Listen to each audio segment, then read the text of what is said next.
네, 안녕하세요. 모터그래프 전승용입니다. 저는 오늘 기아차 소울 부스터 신형 소울 출시에 나와 있습니다. 뭐 디자인부터 성능, 사양 모든 게 달라졌다고 하는데 과연 어떤 변화가 있었는지 살펴보도록 하겠습니다.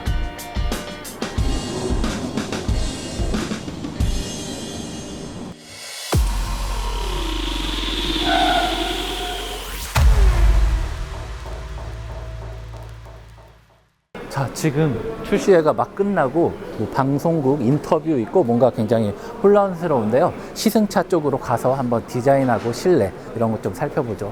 가시죠. 참고로 오늘 이 차와 깔맞춤, 이 차는 이쪽에 있는 차는 소울 1.6 가솔린 터보 모델이고요. 이쪽에 있는 거는 소울 EV입니다. 일단은 1.6 터보 모델이 먼저 출시되고요. 이 전기차 모델은 2월 달에 나온다고 합니다. 보시죠, 이 충전하는 전기차입니다. 자, 그래서 오늘은 1.6 터보 모델을 시승을 할 겁니다. 네, 사실 소울은 국내에서는 별로 이렇게 잘 팔리는 모델이 아니잖아요. 야심차게 어떻게 보면은 닛산 큐브가 만들어 놓은 박스카 시장에 이렇게 숟가락을 얹어서 뭔가 해보려고 했는데 박스카 인기가 좀 떨어지면서 국내에서는 굉장히 판매가 저조했어요. 하지만 미국에서는 연간 10만 대 이상 팔릴 정도로, 최대 뭐 15만 대까지 팔릴 정도로 인기가 굉장히 많습니다. 자, 여기 지금 못 들어가는데 일로 한번 몰래 숨어 들어가 볼까요?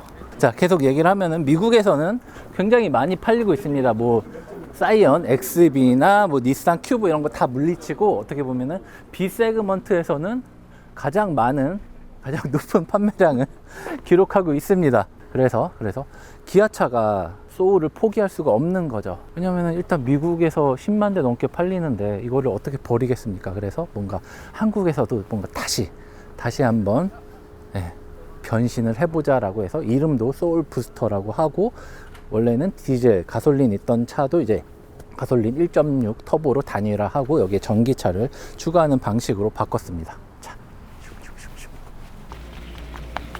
빨리 오세요. 쭉 보시면은 와 엄청난데요. 일단 디자인적으로 봤을 때 많은 소비자들이 이 소울의 모습을 보고 이 스타워즈의 스톰트루퍼를 닮았다고 하네요. 근데 이렇게 많은 소울이 몰려져 있으니까 진짜 스톰트루퍼 군단들이 저를 노려보고 있는 그런 느낌이 드네요. 네, 전면 디자인을 보면요, 굉장히 얄쌍해졌습니다. 일단 헤드램프가 이 휠하우스 시작 전부터 이렇게 전면부를 가로지르면서 나와 있어요. 물론 여기는 램프는 아니지만 이 램프와 이 가운데 있는 이 연결하는 느낌을 준 거죠. 그래서 보면은 여기 LED 램프가 이어져 있진 않지만 이런 크롬 느낌으로 해서 쭉 이렇게 어라운드 형식으로 딱 덮어버렸습니다. 그래서 전체적으로 이렇게 딱 가로로 긴 얄쌍한 느낌을 준 거죠. 그래서 원래는 이렇게 약간 이중 그릴 형태였는데 이제는 그릴이 아니라 이것도 전면부 램프의 일종으로 해서 그런 느낌을 준 거죠. 그래서 나머지는 이 하단도 역시 구멍 그리고 구멍, 이런 식으로 이런 공기흡입, 라디에이터 역할을 하는 공기흡입구를 다 하단으로 밀어 넣습니다.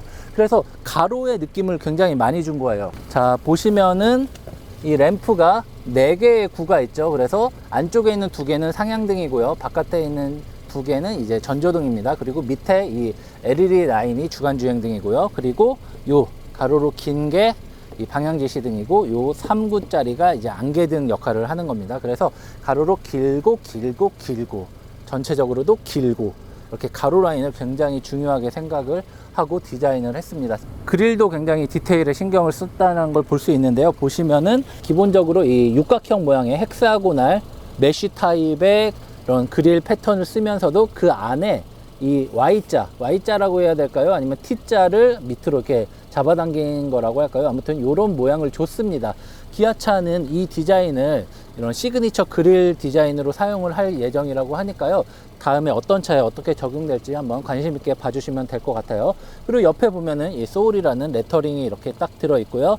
하단부에는 이 아이다스 기능을 위한 레이더 판이 있습니다. 그래서 이런 크루즈 컨트롤 같은 앞차와의 거리를 계산하는 것은 이 레이더가 역할을 하고요. 그리고 차선 이탈을 막아주는 기능은 이 상단부에 있는 카메라가 역할을 합니다. 그래서 카메라가 밑을 내려보면서 차선을 맞춰주고, 그리고 이 레이더가 앞차와의 간격을 유지하면서 이렇게 반자율 주행스러운 걸 유지를 하면서 주행을 하는 거죠. 이전 차 같은 경우는 뭔가 몽뚝몽뚝한 느낌이었어요. 램프도 몽뚝하고 이 그릴도 몽뚝했는데 이 차는 가로로 긴, 그래서 뭔가 눈을 쫙 가늘고 길게 뜬 그런 느낌을 주도록 했습니다. 전면부 변화는 사실 어려워요. 왜냐면은 박스카 형태의 디자인이 딱 정해져 있기 때문에 이런 램프나 이런 디테일 등을 변화시키는 게 굉장히 어려운데, 그래도 나름 잘 소울의 이런 캐릭터를 잘 해석해서 변화를 준 것 같습니다. 측면도 한번 보도록 하죠. 측면 같은 경우는 뭐 그렇게 많이 바뀔 수가 없어요. 왜냐면 실루엣 자체가 딱 아까 말씀드렸듯이 딱 정해져 있기 때문에. 하지만 이렇게 휠하수에 이렇게 음영을 줘서 뭔가 좀 더 두꺼운 느낌을 줬죠.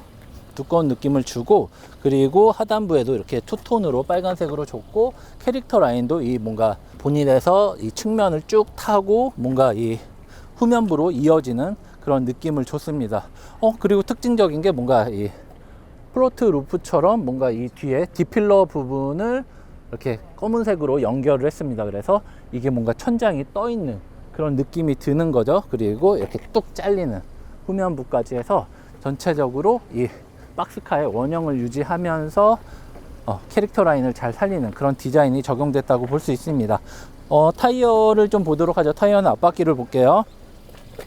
그 한국 타이어에 벤투스 S1 노블이 들어 있습니다. 타이어 사이즈를 보면은 235, 45, 18인치가 들어 있습니다. 그래서 조금 더 연비나 이런 안정적인 주행감보다는 좀 퍼포먼스에 좀 더 유리한 그런 타이어가 들어갔다고 볼 수 있습니다. 후면부 보면은 앞모습은 그 스톰트루퍼인데 뒷모습도 뭔가 스톰트루퍼 같아요. 그런데 화가 났습니다. 그래서 눈꼬리가 이렇게 딱 올라갔고 눈썹도 위로 쭉 올라갔어요. 그래서 뭔가 화가 난 느낌이 들고, 뭔가 양쪽으로 이렇게 뚫려 있진 않지만 이렇게 에어커튼 느낌으로 나는 이런 디자인 요소를 줘서 전면부와 마찬가지로 후면부도 굉장히 와이드한 느낌을 주도록 한 거죠. 그래서 딱 봤을 때 뭔가 단단히 화가 난 느낌이 들긴 하는데, 워낙 차 캐릭터 자체가 귀엽기 때문에 그렇게 막 미워 보이진 않네요.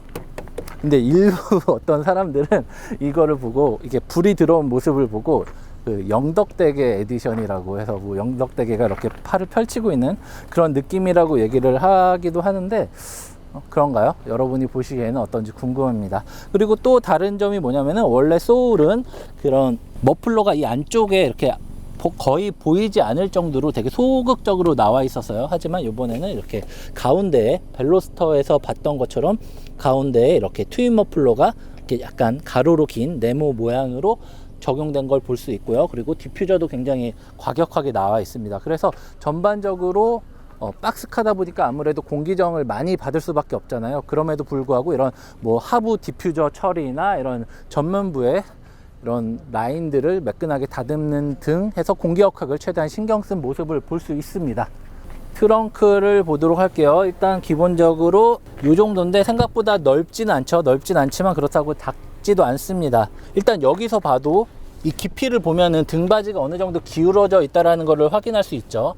그리고 요거는 이렇게 눕히면은 6대4로 폴딩이 되고요.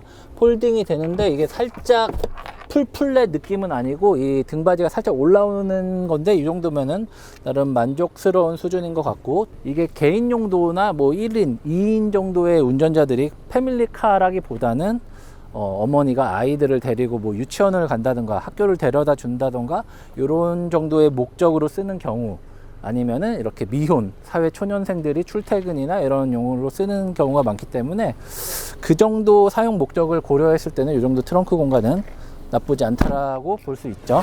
자, 실내에 들어왔습니다. 실내도 꽤 많이 달라졌어요. 일단 정면에 있는 스티어링 휠이 가장 먼저 눈에 띄는데요. 원래 이 멀티펑션 버튼들이 원래 조금해서 옆에 막 스포크 사이드에 붙어 있었는데, 이 스포크에 붙어 있던 그 버튼이 없어지고 모든 게 대부분이 이 스티어링 휠에 있는 원형 그 버튼에 다 들어와 있습니다. 훨씬 디자인적으로 잘 된 것 같고요. 그리고 디커 스티어링 휠 그대로 들어 있고요. 그리고 보면은 이 센터페시아 디자인이 바뀌었죠.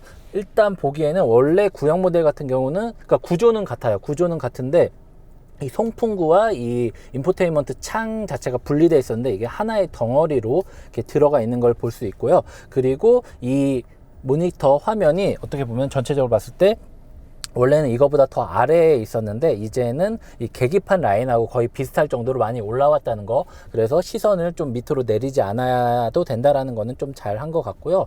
무려 10.25인치 디스플레이가 들어 있습니다. 그래서 이렇게 보면은 굉장히 많아요. 보면은 이렇게 홈 눌러서 안에서 이 조절을 할 수 있고요. 위젯 같은 거 조절할 수 있고, 이렇게 가로로 움직일 수 있는데, 가로로 긴 화면을 이렇게 분할을 하니까 굉장히 깔끔해 보이기도 하고 조금 더 많은 정보를 볼 수 있어서 좋은 것 같습니다. 그래서 이거를 누르면은 이 3분의 2를 이 내비게이션 화면으로 쓰고 나머지는 이제 음악이나 이런 거를 조절할 수 있게 했고요. 홈을 누르면은 다시 3분할로 됩니다. 이거는 이제 처음 막 나온 거기 때문에 좀 더 연습이 필요한 것 같은데, 아무튼 보면은 어떻게 보면 이 가로로 긴 그런 통 디스플레이를 터치하는 느낌으로 굉장히 많은 기능을 사용할 수 있습니다. 그래서 사운드 문우 램프, 우보, 전화, 운행 정보, 뭐 애플 카플레이, 안드로이드 오토 지원되고요. DMB, 미디어, 뭐 지도, 검색 경로, USB, 라디오, 그리고 환경 설정, 엄청나게 많은 기능들이 있습니다. 첫 번째 화면은 자기가 이렇게 즐겨찾기로 해놓은 거 3개를 넣을 수 있고요. 메뉴를 누르면은 홈 위젯 편집을 해서 자기가 원하는 거를 이렇게 바꿀 수 있게도 했고요. 그래서 기능적으로 매우 편리하게 했습니다. 그래서 초기화를 누르면은 초기화가 되고요. 그리고 버튼의 구조나 배치도 꽤 많이 달라졌습니다. 왜냐하면은 이전 모델 같은 경우는 이 기어봉 있는, 기어노브 있는 센터 터널에 버튼이 없었어요. 시동키 빼고는 없었는데, 이번에는 뭐 열선하고 통풍 시트랑 드라이브 모드 같은 버튼까지 이 밑으로 내려놓으면서 이 센터 패시아 디자인이 굉장히 간결해졌습니다. 그래서 요 원에는 이제 내비게이션 맵 그리고 오디오를 할 수 있는 이런 버튼이 있고요. 밑에는 공조를 조절할 수 있는, 공기를 조절할 수 있는 버튼이 한 묶음으로 있습니다. 그래서 전반적으로 봤을 때 한 박스 한 박스 한 박스에서 총 3박스의 구조로 간결하고 깔끔하게 되어 있습니다. 저는 한 가지 이건 아쉽다고 하나 모르겠는데, 원래 그 소울에 이 양쪽에 스피커가 굉장히 디자인이 독특했어요. 그래서 뭔가 컵홀더에 텀블러를 껴놓은 듯한 그런 굉장히 좀 매력적인 디자인의 스피커가 있었는데, 요번에는 이렇게 바뀌었습니다. 공조기와 함께 스피커가 있는 다른 모양으로 바뀌었습니다. 그래서 보면 어떻게 보면은 이게 음향 표시 있잖아요. 스피커 모양 느낌도 나네요. 원래는 이 텀블러 느낌이었는데 이제는 이 볼륨을 조절하는 이 이모티콘 같은 느낌으로 바뀌었습니다. 자, 뒷좌석을 타볼게요. 일단 공간, 일단 앞 무릎 공간이 한 3분의 1뼘 정도 남는 것 같아요. 그래서 좀 엉덩이를 좀 빼고 앉아도 등바지에 닿지 않는 그 정도의 공간이 나옵니다. 일단 무릎 공간은 확실히 마음에 들고, 사실 박스카의 장점이 뭐냐면 이 머리 공간에 여유가 있다라는 건데, 역시나 제가 앉은 키가 어마어마함에도 이 정도 공간이 나오는 걸 볼 수 있고, 그리고 뒤에도 이 앞과 같이 이런 그 조명, 무드 조명이 나올 수 있는 기능이 들어있는데, 뒤에도 불이 들어오는지는 나중에 테스트를 해봐야 될 것 같아요. 앞 도어 트림에 적용됐던 디자인 디테일들이 그대로 들어있는 걸 볼 수 있고요. 뒷좌석에도 2단계로 조절할 수 있는 열선 기능이 있습니다. 일단 보면은 등받이가 제가 기대했던 것보다는 더 눕혀져 있어요. 눕혀져 있어서 앉았을 때 뭔가 좀 불편한 느낌은 살짝 들지 않는데, 이게 불편하더라도 엉덩이를 좀 빼면은 뭔가 좀 더 머리가 이렇게 살짝 걸치는 이런 시트 포지션이 나와서 다리가 어떤 자유가 있고요. 그래서 공간 자체는 넉넉한 것 같습니다. 저희가 요즘에 인기가 굉장히 많은 그런 코나나 뭐 니로, 뭐 티볼리 이런 B세그먼트 SUV보다는 뒷좌석 공간이 훨씬 넉넉하고 여유 있는 것 같습니다. 그리고 이런 시트 포지션도 좀 그들보다 낮아서 좀 승차감이나 이런 게 좀 안락할 수도 있고요. 그런 장점이 있는 것 같습니다. 허리를 이렇게 펴도 안다. 신기하다. 자, 이제 소울 부스터, 기존의 파워트레인을 버리고 1.6 터보로 다시 태어났는데요. 과연 주행 성능은 어떤지 한번 달려보도록 하겠습니다. 가자. 1.6 터보 엔진이 장착되다 보니까 이전보다는 가속력이 확실히 좋아졌습니다. 그냥 살짝 밟아도 퉁 튀어나가죠. 퉁 튀어나갑니다. 그러면서도 잠깐의 머뭇거림 이후에는 별로 힘들어하지 않아요. 그래서 초반 가속력이 굉장히 좋아졌다라는 말씀을 드리겠습니다. 최고 출력이 204마력이죠. 이전 가솔린 엔진이 130마력이었으니까 거의 50% 이상 좋아진 거죠. 최대 토크도 27.0입니다. 거의 이제 디젤 정도는 아니지만 디젤 뺨치는 17에서 27로 토크가 확실히 좋아진 거죠. 그러다 보니까 시종 일관 2차 1.6 배기량의 터보 엔진을 장착한 이 정도 급의 차에서는 정말 무난하게 부족함 없이 달릴 수 있다, 그런 평가를 할 수 있을 것 같네요. 사실 이게 원래 있던 일단 자연흡기 가솔린 엔진을 버린 대신 터보 엔진을 넣었잖아요. 그러다 보니까 성능은 좋아졌지만 연비는 떨어졌을 거야 라고 생각하시는 분들도 계실 텐데, 성능이 훨씬 좋아지면서도 연비도 더 좋아졌습니다. 13% 정도 좋아졌어요. 그래서 원래는 11점 몇이었던 연비가 12.3으로 올라갔어요. 변속기는 7단 DCT가 들어 있습니다. 현대차의 7단 DCT는 이제 처음 나왔을 때는 성능보다는 연비, 그런 효율적인 부분에 더 강조된 그런 DCT였는데, 그래서 폭스바겐의 DSG를 이렇게 운전해 보신 분들은 너무 밍숭맹숭하다라는 의견을 굉장히 많이 표현을 했습니다. 하지만 그 7단 DCT가 나온 게 벌써 몇 년이 지났죠. 한 3년 정도 지난 것 같은데, 그 사이에도 이 소프트웨어가 상당히 개선이 되고 기어비 조정도 잘 됐습니다. 그래서 초반부터 이렇게 가속력을 제대로 낼 수 있게 하고 6단하고 7단 정도 올라가야지 이제 연비, 이런 크루징 기어, 항속 기어가 되면서 연비를 높이는 그런 세팅으로 바뀌지 않았나 생각이 되네요. 그리고 사실 승차감 부분이 좀 중요한 것 같은데, 차체가 니로에 비해서 시트 포지션이 확실히 낮고요. 그러다 보니까 이렇게 차를 탈 때나 내릴 때 굉장히 편한 걸 느낄 수 있습니다. 그리고 지금 시트 포지션을 최대한 낮춘 상태인데 시야가 굉장히 좋습니다. 제가 또 슬픈 DNA를 말씀드려야 하지만 제가 앉은 키가 좀 큰 편이에요, 키에 비해서.